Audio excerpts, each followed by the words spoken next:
If you don't have self-confidence, here's what you have. You have a really bad reputation with yourself.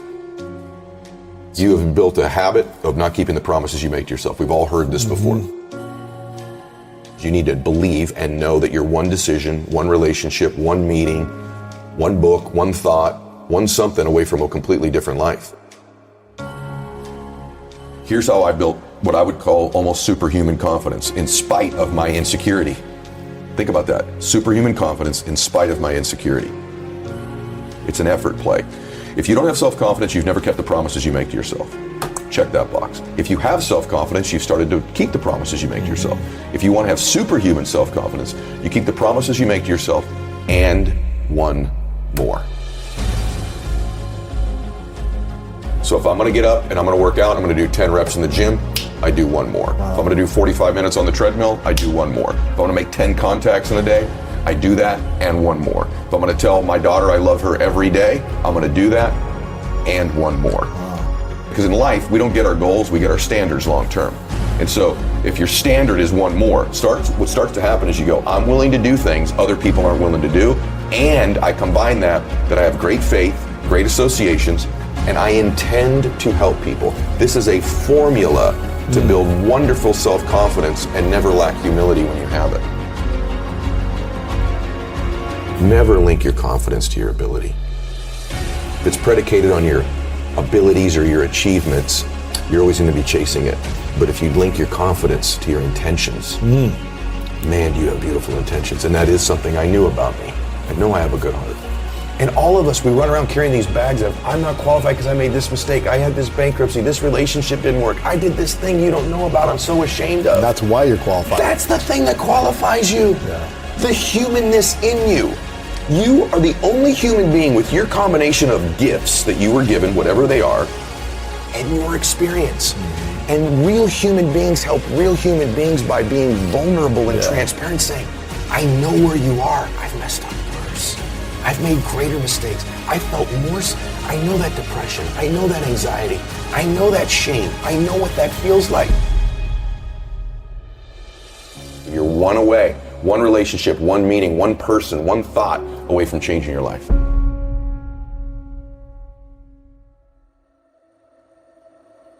So how do we let go of the past? Well, we have to create a compelling future.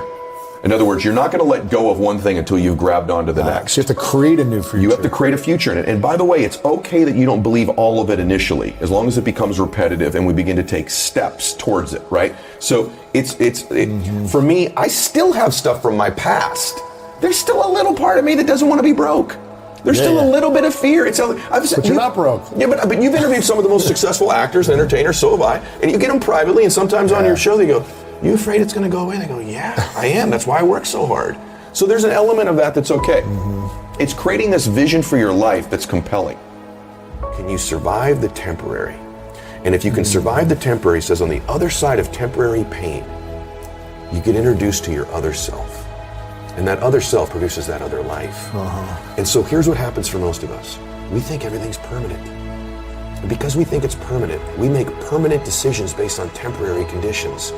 Even our bodies, other than our souls, are temporary. But if your body isn't permanent, your problem isn't, your pain isn't, you need to create a different relationship with pain in your life. For most people, their relationship with the pain and the inconvenience is to avoid it. Avoid. So if you could but if you could say to yourself, on the other side of this is this other self.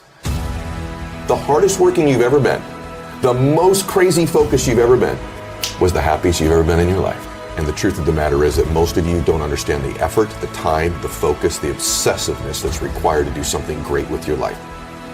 But you have to get great, and you have to be intentional, you have to be obsessive. I know what you put into this. I know what the time is. I know what the relentless pace is. I know what the focus is. I know what you think about. I know this has to be something that's just infectious, and when people get around you, it emanates, and there's an energy, and there's like, this person's just gonna will this to happen. Right.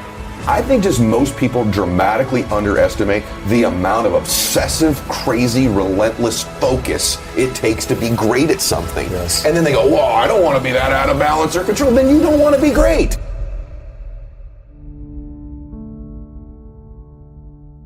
My default personality is insecure.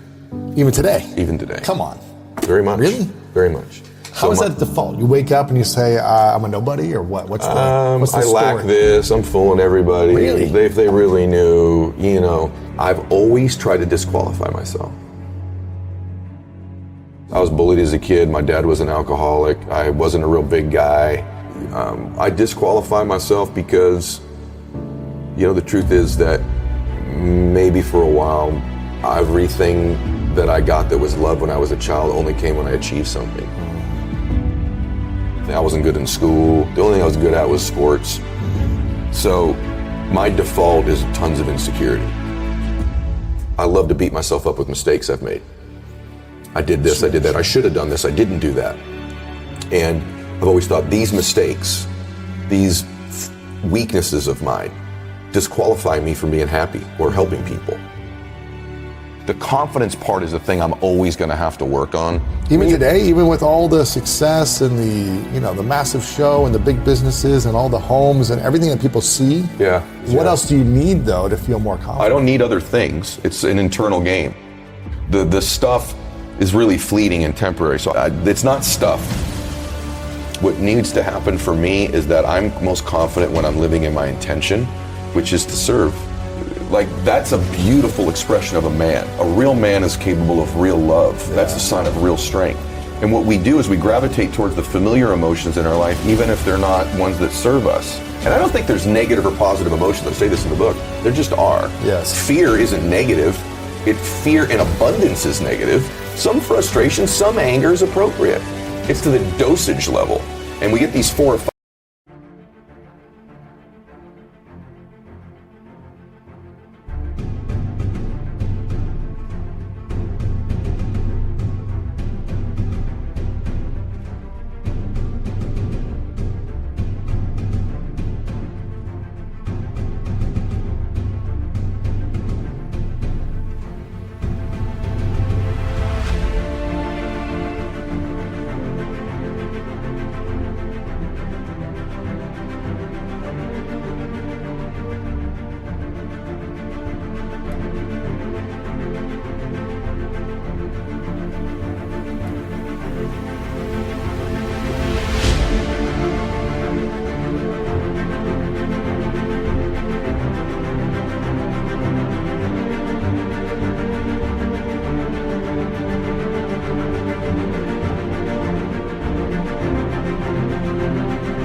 Of them. For me, some chaos is okay. It's fun. It's exciting. It's exhilarating, right? But getting it every day, every week, every month, all the time, chaos is my gateway emotion to the ones I don't want. Chaos gives me stress. Chaos gives me anger. Chaos gives me frustration. Chaos gives me fear. I used to think, well, that's a superpower though, because I've created all these external. Look what I made. Look what I did. Yeah.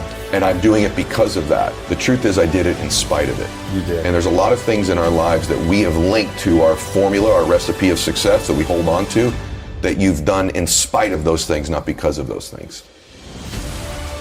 But my dad knew I was a dreamer. And my dad would always say, I was one decision away from changing my life the whole time. One choice. And he'd say, Eddie, you're not as far away from these dreams as you think you are. And I'd say, really, Dad? And he'd go, no, you're actually a lot closer than you think. But because you think it's so far away, you behave in accordance with that belief system, and it always keeps it that far away from you. If the things most important to you are your worries, fears, anxieties, problems, bills, you will continue to have people, places, and things revealed to you that confirm it. My definition of greatness is that you create a life that matches your vision for your life, and that's greatness, no matter what that looks like for you.